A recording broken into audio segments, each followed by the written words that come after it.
السلام علیکم دوستو۔ انڈیا کے مطابق ہر وہ مسلمان حکمران جس نے ہندوستان پر حکومت کی ہے وہ ظالم، جابر اور ہوس سے بھرپور شخصیت کا مالک تھا، اور انہوں نے بالی ووڈ فلموں میں یا تو اس کی کردار کشی کی یا اسے ایک گرے ہوئے شخص کے طور پر دکھایا۔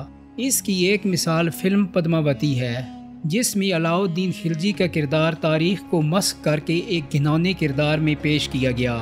اس کے کردار کو اپنی ہی ملکہ پر ظلم کرنے والا، غیروں کی خواتین پر نگاہ رکھنے والا اور حکمرانی کے لیے ہر طرح کی عیاری کرنے والا دکھایا گیا ہے۔ لیکن کیا 20 سال تک دہلی کے سلطان رہنے والے علاؤالدین خلجی واقعہ ولن تھے یا پھر تاریخ ان کے بارے میں کچھ اور کہتی ہے؟ دوستو، آج کی ویڈیو میں ہم خلجی سلطنت اور علاؤالدین خلجی کی مکمل ہسٹری کے بارے میں جانیں گے۔ افغانستان میں دریائے ہلمند کے چڑھاؤ کے رخ پر دریا کے کنارے پر ایک شہر درگش آباد تھا، جہاں کچھ ترک قبائل آباد تھے۔ ان میں قبیلہ خلج بھی رہتا تھا۔ سن 1290 عیسوی میں خاندان غلامہ کے زوال کے بعد دہلی کے نواح میں نو تعمیر شدہ شہر کیلو گڑھی میں ایک افغان امیر جلال الدین خلجی نے سلطان ہندوستان کا تاج اپنے سر پر رکھتے ہوئے خلجی سلطنت کی بنیاد ڈالی۔ سلطان جلال الدین خلجی ایک خدا ترس اور عوام پرور حکمران ثابت ہوا۔ 1293 عیسوی میں ہلاکو خان کے پوتے نے ہندوستان پر ایک لشکر جرار کے ساتھ حملہ کر دیا۔ سلطان جلال الدین خلجی نے تاتاریوں کو شکست فاش دے کر ہندوستان سے لوٹا دیا۔ علاؤالدین خلجی سلاطین دہلی میں نمایاں مقام رکھتا ہے۔ وہ جلال الدین خلجی کا بھتیجا اور داماد تھا۔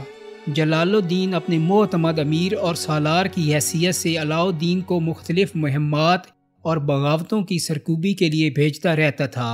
اسی طرح کی مہمات کے دوران علاؤالدین مال و دولت جمع کرتا رہا، یہاں تک کہ دیوگیر یا دولت آباد کی ریاست کی فتح کے بعد بے اندازہ دولت علاؤالدین کے ہاتھ لگی۔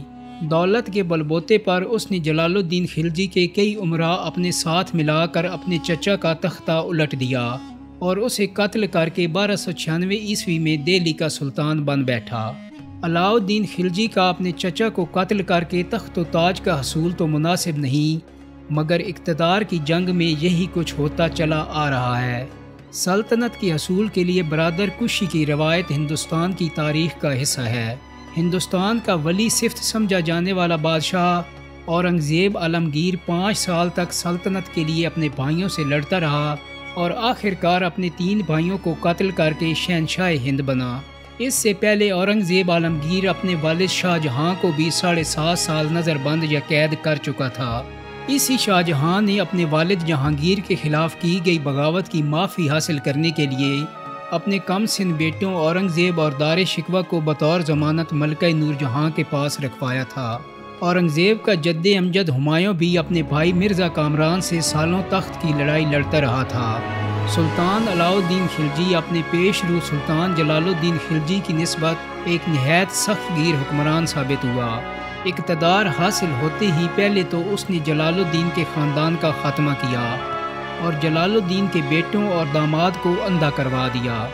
پھر اپنی ساس اور چچی ملکہ جہاں اور دیگر شاہی خواتین کو دہلی میں قید کر دیا۔ اس طرح بغاوت کے تمام امکانات ختم کر دیے۔ جلال الدین کے خاندان سے نمٹ کر علاؤالدین خلجی نے سلطنت دہلی کی وسعت کی طرف توجہ دی اور سب سے پہلے گجرات اور سیستان فتح کیے۔ گجرات کا حاکم راجہ کرن رائے تھا۔ شکست کھا کر راجہ کرن رائے گجرات سے فرار ہو گیا اور گجرات کی رانی کملا دیوی کو مسلمان کر کے علاؤالدین خلجی نے اس سے نکاح کر لیا۔ اس طرح آہستہ آہستہ علاؤالدین خلجی ایک کے بعد ایک ہندوستان کی ریاستیں فتح کرتا رہا۔ گجرات اور سیستان کے بعد دیوگیر، چالور، سیوانا، کرناٹک، تلنگانہ، ملابار اور رومڈل کی فتح کے بعد ہمالیہ سے لے کر گجرات اور بنگال تک بر صغیر کا تقریباً تمام علاقہ سلطنت دہلی کے زیر نگیں آ گیا۔ اس طرح علاؤالدین خلجی دولت خلجی کا سب سے زبردست سلطان مانا جاتا ہے۔ اس کی فتوحات میں ملک کافور نامی غلام کا بھی اہم کردار تھا، جسے علاؤالدین نے سپہ سالار کا درجہ دیتے ہوئے ایک بڑے لشکر کی کمان دی ہوئی تھی۔ دوستو یہاں پہ آپ کو ایک بات بتاتا چلوں کہ ملک کافور سے متعلق بالی ووڈ فلم پدماوتی میں جو باتیں دکھائی گئی ہیں وہ تاریخ کا حصہ نہیں اور سب بے بنیاد ہیں۔ بہرحال بطور فاتحہ سلطان علاء الدین ایک کامیاب بادشاہ تھا، مگر بطور حکمران ایک جابر شہنشاہ تھا۔ معمولی سیاسی اغراض کے لیے مخالفین کو قتل کر دینا اس کے لیے معمولی بات تھی، مگر بطور منتظم علاء الدین ایک کامیاب حکمران تھا۔ اس کے دور حکومت میں قیمتوں پر سرکاری کنٹرول نہایت سخت تھا۔ ہر چیز کے سرکاری نرخ مقرر تھے جن سے انحراف ممکن نہ تھا۔ قیمتوں پر سخت گرفت ہونے کے سبب عوام کو اشیاء خورد و نوش بآسانی دستیاب تھی۔ علاء الدین خلجی کے دور حکومت میں ہندوستان کو منگول حملوں کا سامنا تھا۔ منگولوں سے لڑنے کے لیے علاء الدین کو ایک زبردست فوج کی ضرورت تھی، جس کے لیے کثیر رقم درکار تھی۔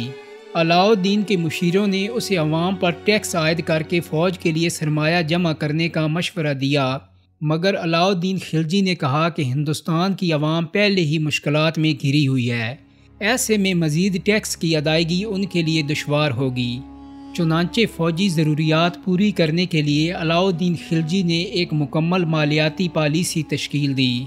اس پالیسی کے تحت اس نے مملکت کے بازاروں کو نرخوں کے حوالے سے ایک مربوط نظام کا پابند کرتے ہوئے ہر چیز کے نرخ مکمل طور پر اپنے دربار سے منسلک کر دیے۔ اشیاء خورد و نوش کی قیمتیں علاء الدین خود طے کرتا اور پورے ہندوستان میں تاجر اشیاء ایک ہی نرخ پر فروخت کرتے۔ علاء الدین نے باقاعدہ اناج منڈی، سبزی منڈی اور مویشی منڈی قائم کی۔ ان منڈیوں میں عوام کو عام استعمال کی اجناس اور مال مویشی سرکاری نرخوں پر دستیاب ہوتے تھے۔ علاء الدین نے باقاعدہ تھوک اور پرچون کے علیحدہ بازار قائم کیے اور ان کے علیحدہ علیحدہ نرخ مقرر کیے۔ اگر کوئی تاجر ان نرخوں سے زائد قیمت وصول کرتے ہوئے پکڑا جاتا تو اسی بازار میں اسے سخت سزائیں دی جاتی۔ اس پالیسی پر عمل کرتے ہوئے علاء الدین خلجی کے زمانے میں ہندوستان کی عوام نہایت خوشحال ہو گئی اور حکومت کو محاصل کی مد میں کثیر رقم ملنے لگی۔ اس طرح علاء الدین خلجی کو تاریخ میں اعلیٰ درجے کا مالیاتی ماہر تسلیم کیا جاتا ہے، اور بعد میں یورپ میں کئی جگہ مالیاتی پالیسی سازی کے دوران خلجی کا مالیاتی ماڈل نقل کیا گیا ہے۔ سن 1219 میں قراقرم سے اٹھنے والا طوفان چنگیز خان کی سربراہی میں سمرقند، بخارا، کوکند جیسے علم و فضل کے مراکز کو برباد کر چکا تھا۔ اس طوفان نے چین کی مملکت کے بعد خوارزم کی اسلامی حکومت کی بھی اینٹ سے اینٹ بجا دی۔ چنگیز خان کے بعد اس کے پوتے ہلاکو خان نے سن 1258 میں بغداد کو تباہ کر کے خلافت عباسیہ کا بھی خاتمہ کر دیا۔ اس دوران مفتوحہ علاقوں میں تاتاریوں نے ظلم و ستم کی جو داستانیں رقم کی، وہ بذات خود اپنے اندر بے شمار عبرتناک کہانیاں لیے ہوئے ہیں۔ سقوط بغداد کے بعد منگول حملہ آوروں کا نشانہ سرزمین ہندوستان تھی۔ علاء الدین سے پہلے بھی دہلی کے مسلم سلاطین نے تاتاری افواج کا ڈٹ کر مقابلہ کیا تھا، مگر سلطان علاء الدین کے دور میں ہلاکو خان کے پوتے اور دیگر منگول سرداروں نے مسلسل حملے کیے۔ کئی دفعہ تو وہ دہلی تک بھی پہنچ گئے، مگر علاء الدین نے ہر دفعہ انہیں زبردست شکست دی اور 2-2 لاکھ کے لشکر کا بھی ڈٹ کر مقابلہ کیا۔ علاء الدین نے جلال الدین خلجی کے دور حکومت میں بھی تاتاریوں کو شکست دی تھی، مگر اس کے اپنے دور میں تاتاری حملہ اور تعداد میں کئی گنا زیادہ تھے اور زیادہ منظم بھی، مگر پھر بھی فتح ہر دفعہ علاء الدین کا مقدر بنی۔ اس طرح ہندوستان کے باشندوں پر سلطان علاء الدین خلجی کا یہ احسان عظیم ہے کہ اس نے اپنے زور بازو سے وحشی تاتاریوں کا سیلاب نہ صرف روکا بلکہ انہیں واپس ان کے علاقوں میں دھکیل دیا۔ اس طرح اہل ہند ان مظالم اور بربادی کی داستانوں سے محفوظ رہے جو سمرقند اور بخارا کے باشندوں کا مقدر بن گئی تھیں۔ دوستو امید کرتا ہوں کہ میری آج کی ویڈیو آپ کو پسند آئی ہوگی۔ اگر ویڈیو اچھی لگی ہے تو اس کو لائک اور شیئر کر دیں۔ میرے چینل کو سبسکرائب کرنے کے ساتھ ساتھ بیل آئیکن کو بھی کلک کر دیں تاکہ آپ کو میری آنے والی مزید ویڈیوز کے نوٹیفیکیشن ملتے رہیں۔ بہت جلدی ایک نئی ویڈیو کے ساتھ ملاقات ہوگی۔ اپنا بہت سارا خیال رکھیے گا۔ اللہ حافظ۔